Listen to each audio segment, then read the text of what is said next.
So the number one reason you would get an alarm panel is to get an alarm when there's a problem. Obviously. That's a given. And recently we had a customer who had an issue with that, so let's tell them about it.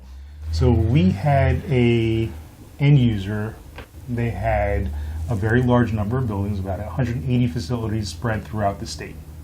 And they noticed that they had a lot of problems getting alarm signals from their intrusion and from their fire alarm panels. They had quite a few dropped alarms that wasn't being received at their central station, which they were running at their own headquarters.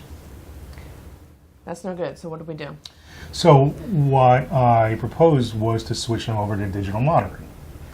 We were discovering that the copper infrastructure, the copper telephone infrastructure in their facilities were degrading.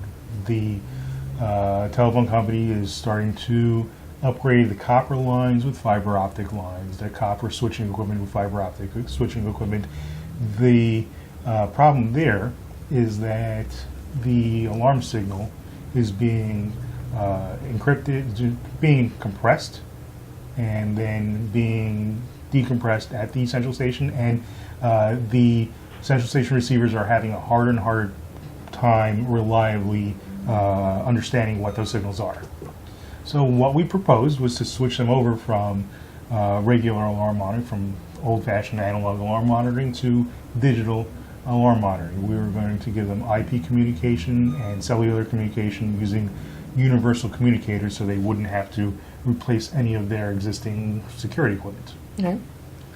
So I thought that was a great option, but they expressed a lot of cybersecurity concerns. They were really worried about the integrity of their network, and they didn't want to risk any cybersecurity issues, hacking or what have you. So what we did was we explained to them Bosch's cybersecurity measures.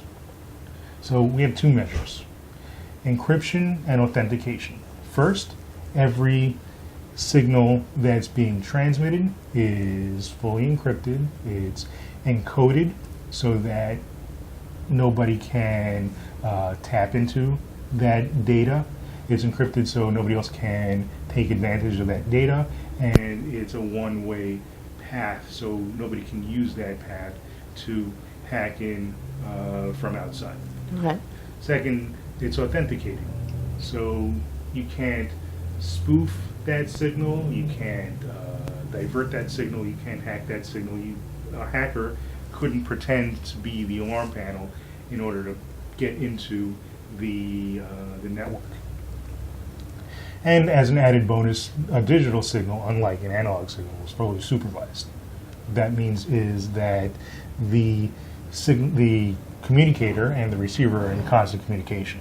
Okay. So if anything happens to the receiver or to the pathway, the receiver will know about it right away. The problem with old-fashioned alarms is that if you ever had a problem with your telephone, or you had a problem with your telephone network in between the alarm and the central station, you wouldn't know it until you had a signal that failed to go through.